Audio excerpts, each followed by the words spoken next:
नाज़रीन, मीर रज़ा अली ने खुदकुशी की थी या इसे कत्ल किया गया था? ये सवाल अब सिर्फ एक अफवाह नहीं बल्कि कब्र कुशाई के बाद सामने आने वाले नए मेडिकल रिपोर्ट ने पूरा केस ही पलट दिया है। ताज़ा रिपोर्ट के मुताबिक मीर रज़ा को गोली पीठ के ऊपर दाएं हिस्से से लगी और सीने से निकली। इसके जिस्म पर सर, चेहरे, गर्दन और सीने समेत मुतअद्दिद चोटों के निशानात भी मिले और मेडिकल बोर्ड के मुताबिक ये जख्म मौत से पहले के हैं। सबसे बड़ा धमाका खेज इंकशाफ ये है कि पुलिस ने अब मुकदमे में कत्ल की दफा 302 शामिल कर दी है। तो फिर पहले खुदकुशी का शुबा क्यों जाहिर किया गया? पहली पोस्टमार्टम रिपोर्ट में क्या गलत था? किसने मीर रज़ा की मौत को खुदकुशी करार देने की कोशिश की? और अब नई तफ्तीशी टीम किन लोगों से दोबारा पूछताछ करेगी? आज हम 11 अगस्त तक सामने आने वाले तमाम शवाहिद एक एक करके आपके सामने रखेंगे। नाज़रीन, मीर रज़ा अली की मौत का मुअम्मा अब एक नए और इंतहाई अहम मरहले में दाखिल हो चुका है। चंद रोज पहले तक इस केस में सबसे बड़ा सवाल यही था कि 25 साला नौजवान कारोबारी शख्सियत मीर रज़ा अली को कत्ल किया गया या इसने खुदकुशी की। लेकिन आज 11 अगस्त तक सामने आने वाले नई मालूमात ने इस सवाल का रुख बड़ी हद तक तब्दील कर दिया है।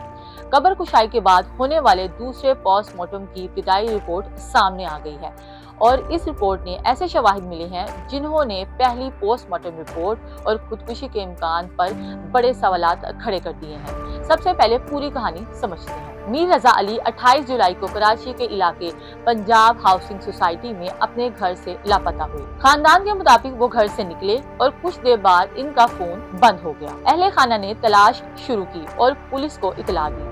फिर 29 जुलाई को गुलिस्तान जोहर के इलाके में झाड़ियों से एक नौजवान की लाश मिली। बाद में शिनाख्त हुई ये मीर रज़ा अली थे। यहाँ से केस एक इंतहाई खतरनाक रुख इख्तियार करता है। खानदान का कहना था कि मीर रज़ा को अगवा किया गया और फिर तशद्दुद के बाद कत्ल किया गया। पुलिस की इब्तिदाई तफ्तीश ताहम एक मुख्तलिफ सिमत में जाती दिखाई दी। खुदकुशी के इम्कान को भी ज़ेरे बहस लाया गया और यही वो मकाम था जहाँ खानदान और पुलिस के दरमियान इख्तिलाफ पैदा हुआ। मीर रज़ा के वालिद मुसलसल कहते रहे कि इनके बेटे ने खुदकुशी नहीं की। उनका कहना था कि उन्होंने लाश देखी थी और जिस्म पर जख्मों के निशानात मौजूद थे। खानदान ने इसीलिए दोबारा पोस्टमार्टम और कब्र कुशाई का मुतालबा किया। बिलाखिर अदालत की इजाजत से कब्र कुशाई हुई और 8 अगस्त को मेडिकल बोर्ड ने दोबारा पोस्टमार्टम किया। अब आते हैं इस रिपोर्ट के सबसे अहम हिस्से की तरफ। ताज़ा इब्तिदाई मेडिकल रिपोर्ट के मुताबिक मीर रज़ा को पीठ के ऊपर दाएं हिस्से में गोली लगी। गोली जिस्म में दाखिल हुई और सीने के बाएं हिस्से से बाहर निकली। रिपोर्ट के मुताबिक गोली की वजह से छठी पसली मुतासिर हुई और जिस्म के अंदर शदीद खून बहा। ये जख्म मौत का सबब बना, लेकिन मामला सिर्फ गोली तक महदूद नहीं। मेडिकल बोर्ड ने जिस्म के मुख्तलिफ हिस्सों पर मुतअद्दिद जख्म और चोटें भी नोट की। सर, चेहरा, गर्दन, सीना और जिस्म के दूसरे हिस्से। अहम बात यह है कि मेडिकल बोर्ड के मुताबिक ये जख्म मौत से पहले लगे थे, यानी ये महज मौत के बाद जिस्म को पहुंचने वाले निशानात नहीं थे। यहाँ से खुदकुशी के दावे पर बड़ा सवाल पैदा होता है, क्योंकि अगर किसी शख्स ने खुद अपनी जान ली हो तो फिर जिस्म पर मौत से पहले मुतअद्दिद तशद्दुद के निशानात की मुकम्मल वजाहत जरूरी है। और इसीलिए खानदान को वकील जबरान नासिर ने ताज़ा रिपोर्ट के बाद कहा कि मीर रज़ा को तशद्दुद का निशाना बनाने के बाद कत्ल किया गया। उन्होंने वाज़ेह तौर पर खुदकुशी के इम्कान को मुस्तरद किया, लेकिन यहाँ एक सहाफती एहतियात जरूरी है। वकील का बयान और मेडिकल रिपोर्ट एक चीज नहीं। मेडिकल रिपोर्ट हमें जख्मों और मौत के तरीके के बारे में बताती है, जबकि कातिल कौन है, कत्ल क्यों किया गया और कत्ल में कौन कौन मुलव्विस था, ये सवाल पुलिस की तफ्तीश से हल होंगे। अब आते हैं आज की सबसे बड़ी पेशरफ की तरफ। पुलिस ने मुकदमे में कत्ल की दफा 302 शामिल कर दी। इब्तिदाई FIR सिर्फ अगवा यानी दफा 365 के तहत दर्ज हुई थी। अब इसमें दफा 302 यानी कत्ल शामिल कर दी गई है। साथ ही दफा 201 भी शामिल की गई, जो जुर्म के शवाहिद छुपाने या मुजरिम को बचाने के लिए गलत मालूमात देने से मुतल्लिक है। और पुलिस ने पुरानी तफ्तीशी टीम भी तब्दील कर दी। अब 5 रुकनी नई टीम बनाई गई है, जिसकी सरबराही सिंध के DIG क्राइम एंड इन्वेस्टिगेशन अमीर फारूकी करेंगे। ये टीम जाए वक़ुआ का दोबारा जायजा लेगी, खानदान से दोबारा पूछताछ करेगी, मुतलका अफराद से दोबारा सवालात होंगे और जिस्मानी तकनीकी हालात पर मबनी और फ्रांसिक शवाहिद का दोबारा तज्जिया किया जाएगा। यानी रियासती सतह पर भी इस केस की सिमत तब्दील हो गई है। पहले अगवा का मुकदमा था, फिर खुदकुशी का इम्कान ज़ेरे बहस आया और अब नई पोस्टमार्टम रिपोर्ट के मुताबिक कत्ल की दफा शामिल कर दी गई है। یہ تبدیلی خود اس کیس کی پیچیدگی کو ظاہر کرتی ہے، لیکن ایک سوال اب بھی باقی ہے۔ پہلی پوسٹ مارٹم رپورٹ میں کیا ہوا تھا؟ یہ اس کیس کا شاید سب سے اہم سوال ہے۔ تازہ رپورٹس کے مطابق پہلے پوسٹ مارٹم کے حوالے سے کئی اعتراضات سامنے آئے تھے۔ خاندان اور ان کے وکیل نے اس رپورٹ پر سوال اٹھائے۔ دوسرے پوسٹ مارٹم کے بعد پہلی رپورٹ اور نئی رپورٹ میں واضح تضادات سامنے آنے کی بات کی جا رہی ہے، اسی لیے اب نئی میڈیکل شواہد کی بنیاد پر تفتیش دوبارہ شروع کی گئی ہے۔ قبر کشائی کے دوران خون، ٹشو، جلد، بال، دانت، ہڈیاں اور دوسرے نمونے بھی حاصل کیے گئے ہیں۔ ان نمونوں کو فرانسک اور میڈیکل تجربے کے لیے بھیجا گیا ہے۔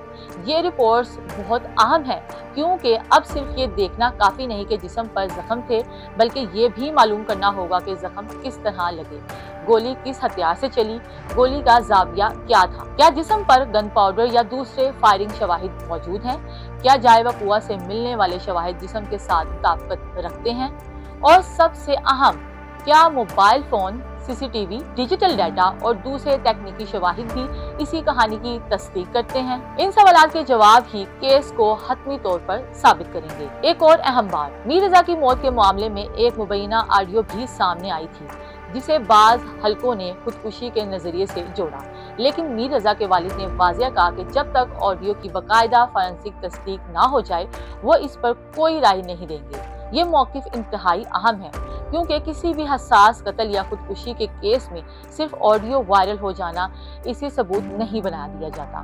اس کی آواز کی تصدیق تاریخ، وقت، ریکارڈنگ کا ذریعہ اور ایڈیٹنگ سمیت تمام پہلوؤں کی فورینسک جائزہ ضروری ہے۔ تو ناظرین، آج 11 اگست 2026 تک حقیقت کیا ہے؟ حقیقت یہ ہے کہ میر رضا علی کے کیس میں اب قتل کا مقدمہ آگے بڑھ رہا ہے۔ دوسرے پوسٹ مارٹم کی ابتدائی رپورٹ میں پیٹھ سے گولی لگنے اور متعدد اینٹی مارٹم زخموں کی نشاندہی ہوئی ہے۔ اندرونی خون بہنے کو بھی موت کی وجہ سے جوڑا گیا ہے۔ پولیس نے انہیں ابتدائی نتائج کی بنیاد پر ایف آئی آر میں دفعہ 302 شامل کر دی ہے اور پرانی تفتیشی ٹیم کی جگہ نئی ٹیم بنا دی گئی ہے۔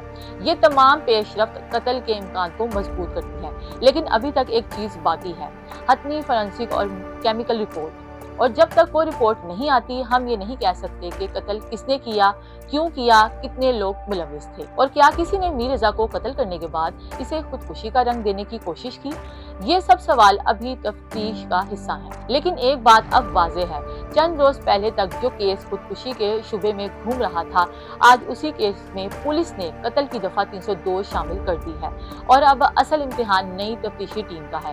اگر میر رضا کو قتل کیا گیا تو قاتلوں تک پہنچنا ہوگا، اگر شواہد چھپائے گئے تو ذمہ داروں کا تعین ہونا ہوگا، اور اگر پہلی تفتیش میں غلطی ہوئی تو اس کی بھی جواب دہی ضروری ہے، کیونکہ میر رضا علی کا خاندان صرف ایک چیز چاہتا ہے، میر رضا کو موت کی اصل حقیقت، نہ افواہ، نہ سیاسی بیان، نہ سوشل میڈیا کا شور، بلکہ ایسا سائنسی اور شفاف جواب جسے عدالت کے سامنے بھی ثابت کیا جا سکے۔ اور اب سب کی نظریں اسی پر ہیں کہ فورینسک رپورٹ کیا کہتی ہے اور نئی تفتیشی ٹیم اس کیس کے اصل کرداروں تک کب پہنچتی ہے۔ اسی کے ساتھ ہنگول نیوز سے عائشہ متین کو دیجیے اجازت۔